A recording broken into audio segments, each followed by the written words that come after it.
लकीरों का खेल बड़ा अजीब खेल है। हाथ पर खिंच जाएं तो किस्मत बन जाती है,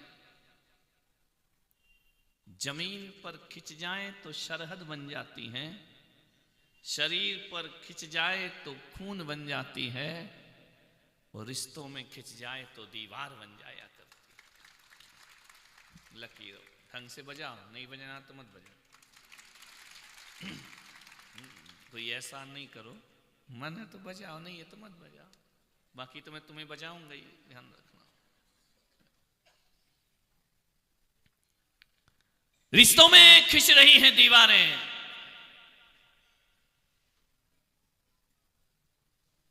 मान्यवर।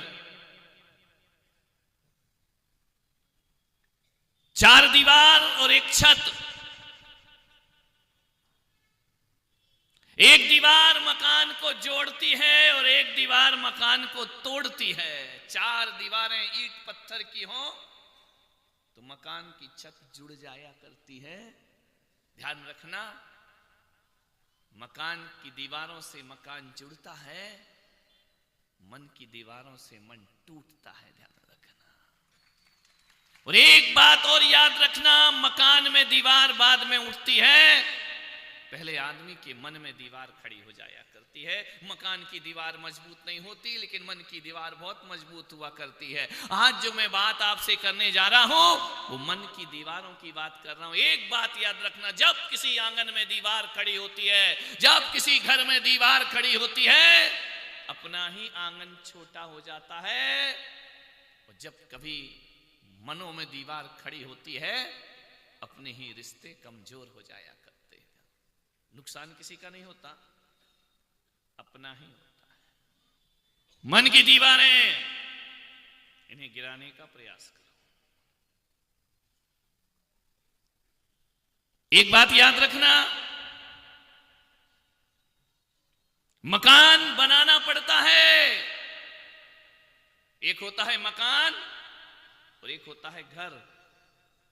मकान बनाना पड़ता है, घर बसाना पड़ता है। ध्यान रखिए, मकान ईंट पत्थरों से बनता है और घर प्रेम से बसा करता है। ध्यान रखिए, चार दीवारें। एक दिन छत से पूछ रही थी कि बताओ, हम सदियों से खड़े हैं, इसमें रहने वाला क्यों बिखर जाता है? चार दीवारों ने मकान से पूछा, घर से पूछा कि हम सदियों से खड़े हैं, रहने वाले क्यों बिखर जाते हैं? छत ने कहा दीवारों से कि तुम सब ईंटों को मजबूती से पकड़े हुए हो, इसलिए बरसों से खड़े हुए हो, और ये रिश्तों को मजबूती से नहीं पकड़ते, इसलिए पल भर में बिखर जाया कर। ईंटों को मजबूती से पकड़ो, रिश्तों को मजबूती से पकड़ो, रिश्ते बिखर रहे हैं। ध्यान रखिए, मैं आपसे इतना कहना चाहता हूं कि मकान बड़े हैं, घर सुने हैं। आहार पे जाता हूं ना, बड़े बड़े मकान, मैं पूछता हूं इसमें कौन रहता है? बोले हम दो। हमारे दो भी नहीं भाई, क्यों दो लगा रहे हो? ध्यान रखना, हम दो और हम ही हैं बस। ध्यान रखना। एक जगह मैं आहार को गया, मालूम है एसडीएम साहब चौथे माले पे चढ़ा के ले गया मुझे, मेरे आहार कराए। आहार के बाद मैंने पूछा ये नीचे के 3 मालों पे कौन रहता है? बोले मेरा ही घर है। अरे तो मैंने कहा विधाता तू नीचे ही करा देता आहार, इतने ऊपर चढ़ा करके क्यों लाया? बोले यदि इतने ऊपर नहीं लाता तो आप मेरा मकान देखते कैसे? धत तेरे के इंसान, मैंने कहा जो मकान तू दिखा रहा है मैं ठीक रहे समझ के लात मार के आया उस मकान को, तू मुझे मकान दिखा रहा है। बोले महाराज फिर भी। तो मैंने कहा एक बात बता, ये 4 मंजिल में कितने कमरे हैं? बोले 20 कमरे तो हैं। मैंने कहा रहते कितने हैं? बोले 2।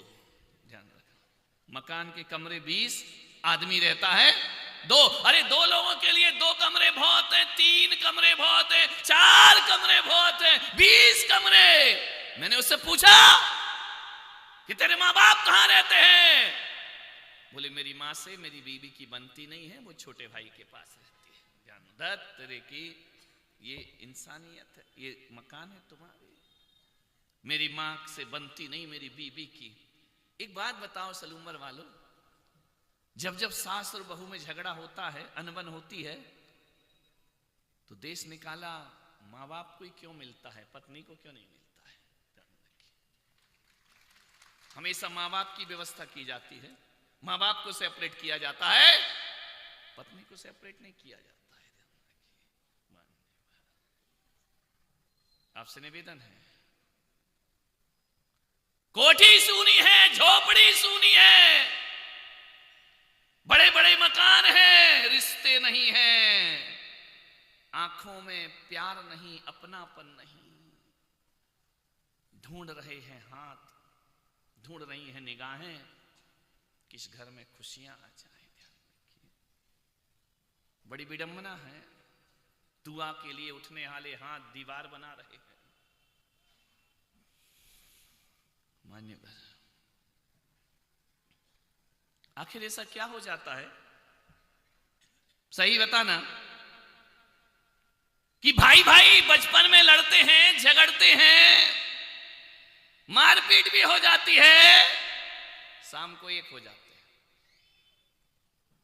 फिर दोस्ती हो जाती है, फिर गले में हाथ डाल लेते हैं, फिर एक थाली में खाने लगते, फिर लड़ाई हो जाती है, फिर दूसरे दिन बोलने लगते हैं।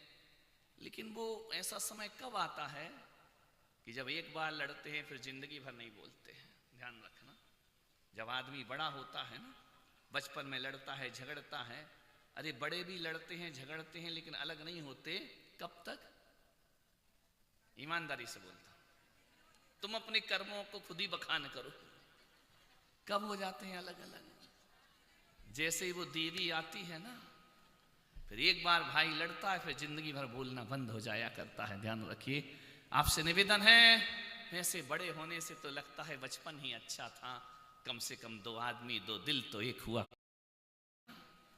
फिर एक बार भाई लड़ता है, फिर जिंदगी भर बोलना बंद हो जाया करता है। ध्यान रखिए, आपसे निवेदन है, ऐसे बड़े होने से तो लगता है बचपन ही अच्छा था, कम से कम दो आदमी दो दिल तो एक हुआ करते थे, परिवार तो एक हुआ करता था।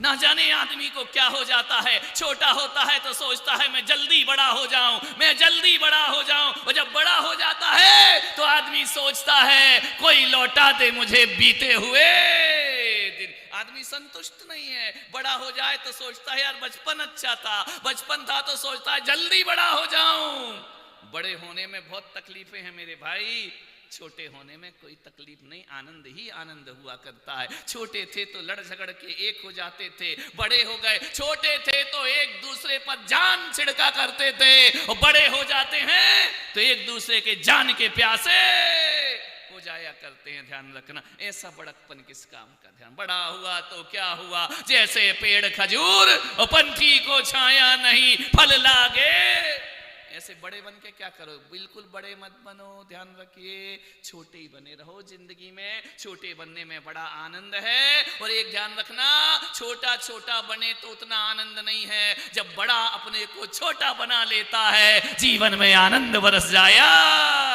बड़े छोटे बने, ध्यान रखना, आनंद आएगा। देवरानी जिठानी हमेशा ही जिठानी बनी रहेगी ना, तो देवरानी से प्यार नहीं होगा। कभी तुम भी छोटा बनना सीखो।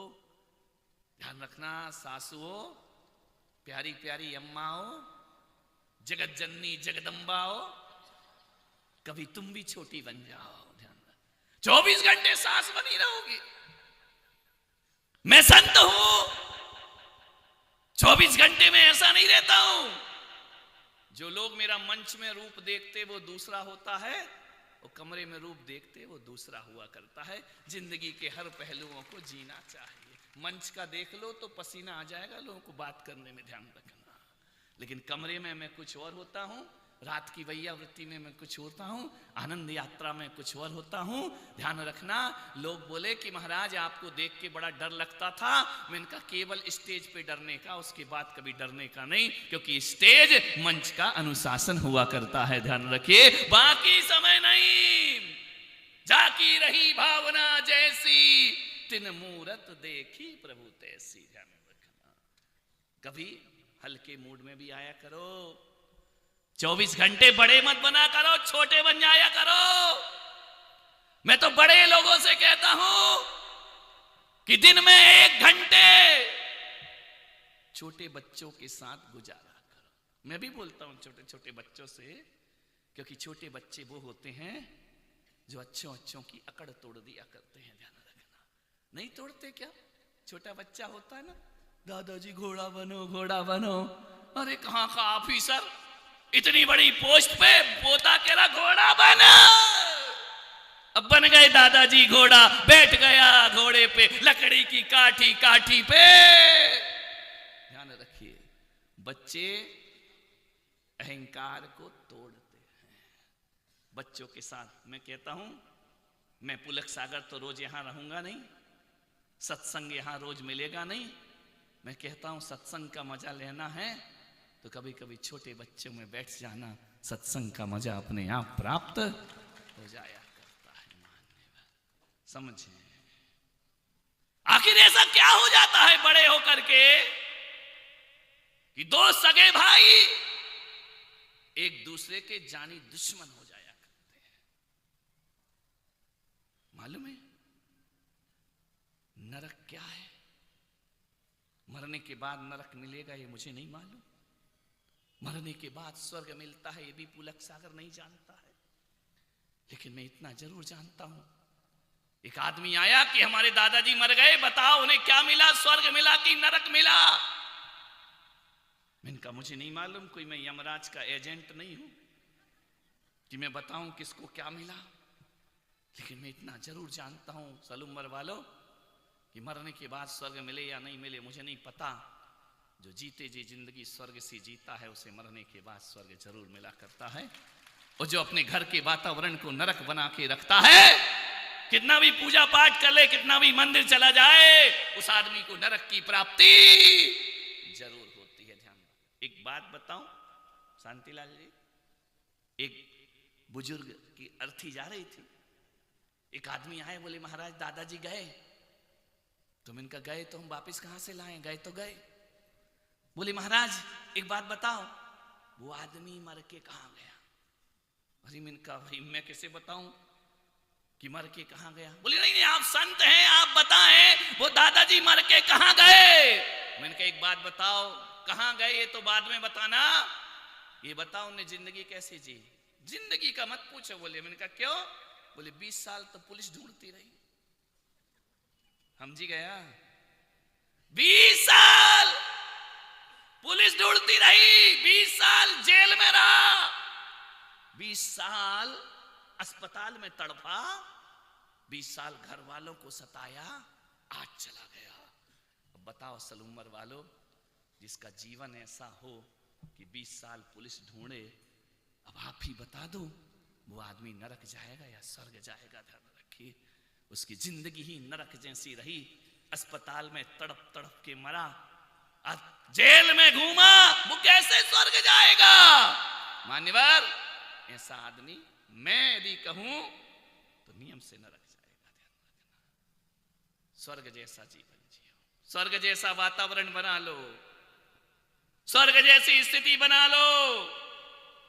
जिस घर में 4 लोग रहते हैं, बच्चे रहते हैं, दादा दादी रहते हैं, चाचा चाची रहते हैं, मामा मामी रहते हैं, मामा मामी नहीं, बिल्कुल नहीं, मामा बिल्कुल मामा नहीं चलेगा, क्योंकि दुर्योधन ने मामा को बुलाया तो सत्यानाश हो गया था। मामा से तो बिल्कुल बच के रहो, ध्यान रखना।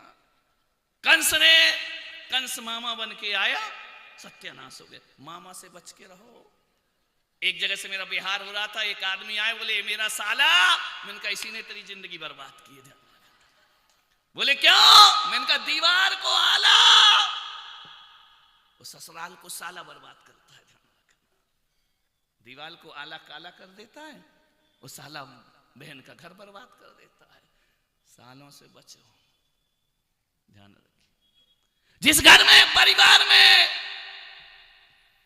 माता पिता हो, दादा दादी हो, चाचा चाची हो, मैं कहता हूं यदि वो सब प्रेम से रहते हैं, एक बात ध्यान रखना, उस आदमी को किसी तीर्थ में जाने की जरूरत नहीं, तीर्थ खुद चल के उसके घर में आ जाया करता है।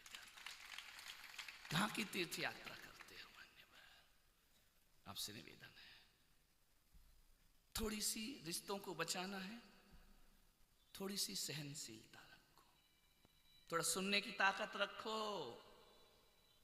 24 घंटे लखनऊ के नवाब मत बनो, थोड़ा सुनो, दो बात किसी की सुनो। मान्यवर, पहले के समय ऐसा रहता था वातावरण कि परिवार के लोग सोचते थे जैसे तैसे कैसे भी हो परिवार जुड़ा रहना चाहिए, और आज के लोग सोचते हैं कैसे भी परिवार टूट जाना चाहिए। आज की बहू का डोला घर पे नहीं आता, 1 महीने बाद कहती आई एम सेपरेट सेपरेट, तुम अलग और हम अलग। ध्यान रखना, अब तो ये वातावरण भी गया, बेटा बाहर जॉब कर रहा है, अपने आप बीवी ले जाएगा, सासू वैसे की वैसे ही रह जाएगी। मान्यवर, सोचो, विचार करो, माहौल खराब हो गया। अब घर घर जैसे कहां लगते हैं, ऐसा लगता है जैसे किसी धर्मशाला में रह रहे हो तुम, ऐसा लगता है किसी होटल में दिन बिता रहे हो तुम। घर में किलकारियां नहीं है, घर में बुजुर्गों की प्रार्थनाएं नहीं है, घर में प्रेम नहीं है, घर में मनुहार नहीं है। ध्यान रखना, तुम्हारे घर अब घर जैसे नहीं लगते हैं। यदि ऐसे रहोगे, माता पिता तुम्हारे साथ नहीं रहेंगे, तो एक बात बताओ, तुम्हारी पत्नी पर अंकुश कौन लगाएगा? ध्यान रखिए, अंकुश नहीं लगाओगे घर बर्बाद हो जाएगा। अंकुश लगाने वाला भी चाहिए, डांटने वाला भी चाहिए, आपस में प्रेम करने वाला भी चाहिए, एक डांटे तो दूसरा संभालने वाला भी चाहिए। आजकल ये परिवार जो टूट गए हैं ना, अब झगड़े तो होते ही, इंसान है वो तो लड़ेगा, सास ससुर है नहीं, देवर जेठानी है नहीं, अकेले पति पत्नी है, सहनशीलता गायब है। उसका ये दुष्परिणाम है, ये बड़ी तेजी से हमारे हिंदुस्तान में तलाक की नौबत आ रही। हर पति पत्नी तलाक की दहलीज पर जाकर खड़े हुए। अब लड़े किससे? आपस में ही लड़ते हैं। थोड़ा नहीं बना, तलाक पर शादी कर दीजिए, साइन कर दो तलाक पर, चट मंगनी पट शादी झट तलाक। वातावरण बिगड़ रहे हैं, ना सुख दुख नहीं झेल सकती लड़की, थोड़ा सा थोड़ी सी सहनशील नहीं हो सकती है।